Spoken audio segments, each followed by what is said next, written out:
ये बात करने का मकसद सिर्फ ये था कि काश अल्लाह हमारे जो लीडर्स हैं, चाहे उनका ताल्लुक़ हिज़्ब इख्तिलाफ से है, चाहे उनका ताल्लुक़ हुक्मरान जमात से है, अगर वो आज ये फ़ैसला कर लें कि हम एक आवाज़ बनेंगे और अपने नबी पाक सल्लल्लाहु अलैहि वसल्लम की जो हुर्मत है उसके लिए मैसेज देंगे पूरी दुनिया को, तो मुझे ये लगता है कि हमारे बहुत सारे मसाइल हल हो जाएंगे। आप यकीन करें, मैं ये ईमान से ये बात कह रहा हूँ, ये कोई जज्बातीपन नहीं है, ये कोई हम ये नहीं कह रहे कि आप चढ़ दौड़ें, किसी मुल्क पर हमला कर दें या आप किसी यानी ये कोई दहशत गर्दों की तरह कार्रवाइयाँ करें, बट आप बताएं कि ये फ्रीडम ऑफ एक्सप्रेशन नहीं है। हम लोग इस चीज़ को बर्दाश्त नहीं कर सकते। हमारे आज जो जिन मसाइल में हम घिरे हुए हैं वो इसीलिए हैं, हम बहुत दूर चले गए अपनी तालीमात से, हमें उनकी तरफ वापस आना पड़ेगा। और अगर हम नहीं आएंगे तो ये गलाजतें हमें मज़ीद गंदा करेंगी। आ जाते हैं अब उस बाज़ार की बात कर लेते हैं जिसमें पैसे लग रहे हैं, जिसमें लोग रकमें फेंक रहे हैं, जिसमें लोग हुक्मरानी के ख्वाब देख रहे हैं। ऐसा लगता है जैसे ये समझते हैं कि इन्होंने हमेशा ज़िंदा रहना है। कोई गरीब की आह नहीं सुन रहा, कोई किसी मजलूम की जो चीख है उसको नहीं देख रहा, उसको नहीं सुन रहा। जाएं बाहर जाके देखें पाकिस्तान में हो क्या रहा है, लेकिन इन लोगों की बात सुने, इन लोगों के खाने सुने, इनके मसाइल ही कुछ और हैं। आज पीडीएम के इजलास की क्या कहानी थी? वो हमारी फौज, वो हमारे लिए सरहदों पे खड़े हैं, जो अपनी जानों का नजराना दे रहे हैं। नवाज शरीफ साहब कह रहे हैं सदर चलो, यानी ये कौन कह सकता है? हमला कौन कर सकता है? किस लिए जाओ सदर? क्यों जाओ आप फौज के ऊपर? हमें ये कहते हैं जी कि आप पता नहीं एजेंसियों के लोग हैं, आप पता नहीं तलवे चाटने वाले लोग हैं। मैं उनसे कहता हूं कि जो पाकिस्तान की फौज है, बिल्कुल ओपनली मुझे इस पे फख्र है कि मैं अपनी उस फौज की बात करता हूं, इसलिए कि वो हमारी डिफेंस लाइन है। क्या होता है एलओसी पर?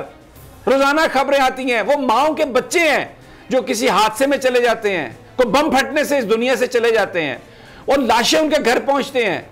वो उनकी जो खानदान है वो हंसते हुए उनको दफनाते हैं। कभी आपने किसी मां को, शहीद की मां को टीवी पर रोते हुए देखा? नवाज शरीफ साहब आप लंदन में बैठे हैं अपने बच्चों के साथ, जो करप्शन के उसमें दरिया में डूबे हुए हैं, और आप कह रहे हैं मैं जीएच क्यों जाऊंगा, मैं सदर पर जाकर मैं करूंगा, और मरियम कहती है कि मैं भी ये करूंगी। सदीक साजिद साहब आप वहां पर मौजूद थे, क्या किसी को कोई शर्म नहीं आई ये बात करते हुए कि उन फौजियों का क्या लेना देना? भाई सदीक साजिद साहब। जी समीर साहब, ये जो आप बात कर रहे हैं ये एक शख्स का बयानिया है। ज़ाहिर है ये वो लोग हैं, एक तो बाहर बैठे हुए हैं, दूसरे बस फजलुर रहमान वैसे ही पार्लियामेंट से बाहर हैं। तो इनकी जो आज भी जो गुफ्तगू थी वो ज़ाहिर है मरीम नवाज़ ने जो बात की या नवाज शरीफ ने बात की, इसको दूसरी जमातों की कोई तायद इस हवाले से हासिल नहीं थी। फ़ैसला तो अभी तक नहीं हुआ था क्योंकि इजलास अभी भी जारी था, क्योंकि अक्सरियत जो है वो इस चीज़ की हामी नहीं है कि पिंडी की जानब जो है वो जाया जाए। देखें ना, जो ANP है या जो BNP है या महमूद खान अचकज़ई साहब हैं या मौलाना फजलुर रहमान साहब हैं, वो आप समझते हैं कि नवाज शरीफ साहब की इस बात की मुखालफत करेंगे? इसमें सिर्फ पीपल्स पार्टी थोड़ा सा पीछे हट सकती है, क्योंकि उनके पास सिंध की गवर्नमेंट है, उन्हें अपना माल जो है वो बहुत ज़्यादा है वो बचाना है, और यूसुफ रज़ा गिलानी को नवाज जरदारी साहब सेनेट का चेयरमैन बनवाना चाहते हैं, और इसीलिए उन्होंने कहा है पंजाब में मैं पैसे नहीं लगाऊंगा। साहब तो करेंगे ना समी साहब, बिकॉज़ आपको याद उन्होंने पहले पिंडी की बात की, उन्होंने कहा था मैं इस्लामाबाद चला जाऊंगा। मैं वही कह रहा हूं, तो वो अक्सरियत तो इस बात, यही तो पीडीएम की तश्कील की वजह क्या थी? लोगों ने लाहौर के जलसे को क्यों रिजेक्ट किया था? अगर आप लोग क्यों इनसे पीछे हटे थे? जी सदीक साहब इजाजत दें तो बात मुकम्मल कर लूँ। तो मैं इस वजह से कह रहा था अक्सरियत में पीपल्स पार्टी के हवाले से बात कर रहा हूँ। 55 सीट्स हैं उनकी कौमी असम्बली में। सिंध में उनकी अपनी असम्बली की बात है। हाँ, सिंध में उनकी अपनी हुकूमत है। तो ज़ाहिर है वो ये तो छोटी छोटी जमातें, किसी की 1 सीट है, किसी की 2 सीट है, उस वजह से मैंने ये बात कही कि जो अक्सरियत पीपल्स पार्टी की है वो इस चीज़ की हामी नहीं है कि वहाँ पे जाया जाए, और ये तय भी नहीं हुआ था। ये तो मौलाना फजलुर रहमान की एक तजवीज़ थी जो आज नवाज शरीफ ने पता नहीं जज्बात में कह दी। लेकिन मैं हैरान इस बात पर हुआ था कि जब ये ज़िमनी इंतखाब हुए, सारे के सारे इंतखाब जो है वो सवाए 1 सीट के जो कुरम वाली थी वो PTI ने जीती, बाकी सारे के सारे अपोजिशन जमातों ने जीते। तो उस वक्त तो सब ने कहा था कि इस्टेब्लिशमेंट इसमें जो है वो गैर जानबदार है, न्यूट्रल हो गई है। यही बात। तो अब अचानक क्या हो गया कि जो एतमाद का वोट लिया उसके बाद जो है वो इस्टेब्लिशमेंट फिर कहते हैं जी इमरान खान के साथ खड़ी हो गई है। फिर मरीम नवाज़ ने बोला कि क्यों गए हम मुलाकात करने के लिए। भाई वो हुकूमत के मतहत इदारे हैं, वज़ीर आज़म मुल्क का चीफ एग्जीक्यूटिव, अगर उनको बुलाएगा तो क्या उनसे मुलाकात करने के लिए ना जाए। और ये बात इस बात की तो आज किसी ने तायद नहीं की, जो एजेंसियों वाली बात की, जी गोल्डा में रख लिया, इतने मेंबर्स पकड़ लिए फलां, ऐसी कोई बात नहीं है। और दूसरी बात ये है, जो मोहसिन दावड़ साहब एक नया चूरन बेच रहे हैं, उसके ऊपर भी आज बात हुई और बिलावल भुट्टो ज़रदारी ने उनके बयान को ले लिया कि इतने लोग नहीं थे कि जितने लोग वहाँ पे दिखाए गए। ऐसा नहीं होता समी इब्राहिम साहब, वहाँ पे जो रजिस्टर रखा होता है हर मेंबर साइन करता है, उसका हल्का नंबर होता है, उसका कार्ड देखा जाता है। और ये पॉसिबल नहीं है, पार्लियामेंट का रिकॉर्ड है, ये कोई आड़ती तो नहीं बैठा हुआ वहाँ पे जो कि जनाब 2 नंबरी कर लेगा, ये पॉसिबल नहीं होता। वैसे भी 1 से ज़्यादा लोगों ने वहाँ पे वोट जो है वो गिने थे। हाँ, ये बात कन्फर्म है कि 3 लोग जिसकी शेख रशीद ने भी बात की सुबह तक कम थे, वो जो है वो ज़रा देर से और ताख़ीर से आए और वो, लेकिन वो उनको जो है वो एतमाद इमरान खान साहब ने लिया। अब जो PDM का जो मामला है, इसके ऊपर नवाज शरीफ ने जो आज गुफ्तगू की है, एक तो देखें पहले उन्होंने खुद इन चीज़ों के ऊपर जरदारी साहब को मैंडेट दिया। अब ये एक अजीबो गरीब खिचड़ी पक गई है कि जरदारी साहब, आप कहते हैं जरदारी साहब आपने तो बना लिया चेयरमैन अपना, ये यूसुफ रज़ा गिलानी को सेनेटर बना लिया, आज उसको चेयरमैन सेनेट के लिए भी नामजद कर दिया।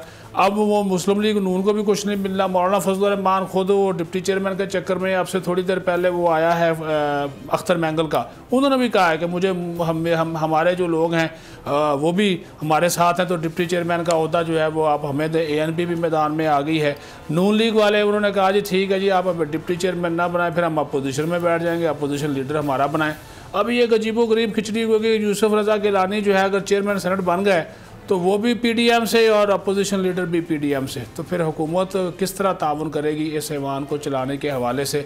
तो अभी तक जो इनका जो एक तकसीम है, जो आपने शुरू में बात कर दी इनकी, वो जो आप बात कर रहे थे, मैं तो अल्फाज इस्तेमाल नहीं कर सकता, कि जो पाकिस्तान की सियासत में इस तरह की चीज़ें हो रही है ना, तो अभी इनका आपस में एक दूसरे से एतबार ही उठता जा रहा है। कल भी एक मीटिंग हुई, मरियम नवाज़ ने चेयर की, उसमें 6 घंटे तक जो फ़लसफ़ा और जो बयान किया गया और जिस तरह की जो है वो अल्फाज इस्तेमाल किए गए, तो वो भी सबके सामने हैं। लेकिन अभी जो हो रहा है, मौलाना फजलुर रहमान, बात तो सारी की सारी जो है वो ओहदों की है। हालांकि इनके पास टोटल जो है ये कितने 5 लोग हैं JUIFA के। और एक बात और उन्होंने कही आज जरदारी साहब ने, उन्होंने कहा कि जी 18 लोग बनते हैं तो हमारे तो नून लीग के, लेकिन 17 हैं। तो उन्होंने कहा कि मैं तो मियाँ साहब से रिक्वेस्ट करूँगा इसहाक डार को वापस भेज दें, वो वोट डाल के बेशक चले जाएं। तो वैसे उन्होंने बात कही, लेकिन अगर आ जाए तो एक वोट कीमती है ना। तो ये सारी चीज़ें ये नंबरिंग गेम कर रहे हैं। यूसुफ रज़ा गिलानी इस वजह से परेशान है समी इब्राहिम साहब, वो कह रहे हैं कि आज होगी है 8 तारीख, 12 को इलेक्शन है और सादक संजरानी तो सारा कुछ कर रहा है। मुझे आपने उम्मीदवार आज नामजद किया है बाज़ाब्ता तौर पे, अब मैं असफंजार वाली के पास जाऊँ, फलां के पास जाऊँ, उनसे रब्ता करूँ, तो मुझे तो पहले ही नामजद जो है वो कर देना चाहिए था। वो बेचारे अपनी परेशानी में बैठे हुए। नहीं, वो यूसुफ गिलानी क्या समझते हैं कि वोट उनके जाने से मिलेंगे? वोट तो उन लिफाफों की वजह से, उन थैलों की वजह से, उन बैग्स की वजह से जिसमें वो सारा रकम जो पाकिस्तान के अवाम की है, जो लूटी हुई है, जो वो रकम जब जाती है तो यूसुफ गिलानी को वोट मिलता है। तो ये एक बेईमानी और करप्शन का ये सौदा है। ओपन वोट के ये ख़िलाफ़ हैं, सीक्रेट वोट के ये हामी हैं और बंदर बांट है ओहदों की। कोई अवाम का मसला, कोई गरीब आदमी की बात, राना ताहिर साहब, ये तो जो कुछ भी है, ऊपर की सतह के जो लोग करोड़ों रुपए लगा के सिस्टम में आए हैं, वो अपने लिए आसानियाँ ढूंढ रहे हैं, अपने लिए वो इक़्तिदार ढूंढ रहे हैं। इसमें पाकिस्तान के अवाम का क्या ताल्लुक है? कोई नज़र आता है आपको कहीं? और एक थोड़ा सा सवाल ऐड कर लें, मुझे ये बताइए, ये जो पंजाब में ये कहा है जरदारी साहब ने कि नून लीग फैसला करेगी कि कब तहरीक अदम में अदम एतमाद आनी है, हम उनको सपोर्ट करेंगे। मुझे कुछ लोगों ने ये कहा कि जरदारी साहब पंजाब में पैसा लगाने के लिए तैयार नहीं है। उन्होंने इनकार कर दिया कि वहाँ पर तो अगर कोई वज़ीर आला बनेगा तो वो नवाज शरीफ साहब का बनेगा, तो ये माल लगाएं, हमने गिलानी पर लगा दिया क्योंकि हमारी पार्टी का था। देखें समी साहब, बात यह है कि ये PDM जो है ना, वैसे ही एक चूं चूं का मुरब्बा है जिसमें मुख्तलिफ तरह के ठावे इकट्ठे हुए। देखें आप, पाकिस्तान की पूरी सियासी तहरीकें जितनी चली हैं ना 47 से लेकर आज तक, उन पे एक नज़र दौड़ाएं। किसी तहरीक की क़यादत ने किसी तहरीक के कायद ने बैरून मुल्क से उस तहरीक की क़यादत नहीं की। अयूब खान साहब के ख़िलाफ़ भुट्टो ने तहरीक चलाई तो वो लंदन में जाकर नहीं बैठ गए थे, उन्होंने पाकिस्तान में रहकर तहरीक चलाई। भुट्टो के खिलाफ पीएनए के लीडरों ने तहरीक चलाई तो पाकिस्तान में रहकर चलाई। जनरल ज़ियाउल हक के खिलाफ तहरीक चलाई एमआरडी ने, बेगम भुट्टो ने, बेनज़ीर ने। पाकिस्तान में रहकर बेगम भुट्टो सारी तकलीफ़ें बर्दाश्त करती रहीं। और मुशर्रफ के खिलाफ भी जो तहरीक चलाई इफ्तिखार चौधरी ने, वो पाकिस्तान में ही चली ना, वो यहीं पे था। हाँ, लेकिन ये कैसा शेर है जो लोगों को कहता है GHQ की तरफ जाओ और खुद दुम दबा के वो बैठा हुआ लंदन में कि भाई इतने ही पहले खुद तो शेर बनो ना, आओ ना पाकिस्तान में आके क़यादत करो, फिर कहो लोगों को कि आओ जाओ। बात यह है नवाज शरीफ और मरियम नवाज समी साहब, ये टोटली तौर पर इसमें ये बात कई दफ़ा हो चुकी, लेकिन इसमें शक कोई नहीं है कि इनका बयानिया जो है वो मोदी का बयानिया है पाक फौज के खिलाफ। तो वो हमें पता नहीं समी साहब देखिए, नामती तौर पर भी ये बात कहना लंदन में बैठकर एक भगौड़े का कि जी आप GHQ के सामने जाकर धरना दें, ये तकरीर करना वहां PDM के इजलास में, वो क्या मैसेज दे रहा, किसको खुश कर रहे हैं? ये जो आपने अगली बात जो की है पंजाब के हवाले से, समी साहब पंजाब में नून लीग या पीपल्स पार्टी कैसे तहरीक अदम एतमाद ला सकती है? नून लीग को पता है कि भाई उनका वजीर आला कैसे आ सकता है। अगर काफ लीग जो है वो उनका साथ ना दे तो काफ लीग का दिमाग खराब है कि वो नून लीग का वजीर आला लाएंगे वहां पे। बिल्कुल सही बात है। तो जरदारी साहब जो है, अगर अच्छा एक इसमें और बात भी है, अगर वजीर आला नून लीग से आना है तो फिर वो तो leader of the opposition Hamza Shahbaz है, उसको कैसे नवाज शरीफ साहब वजीर आजम? सब्सक्राइब करें और बेल दबाएं ताकि कोई खबर रह न जाए।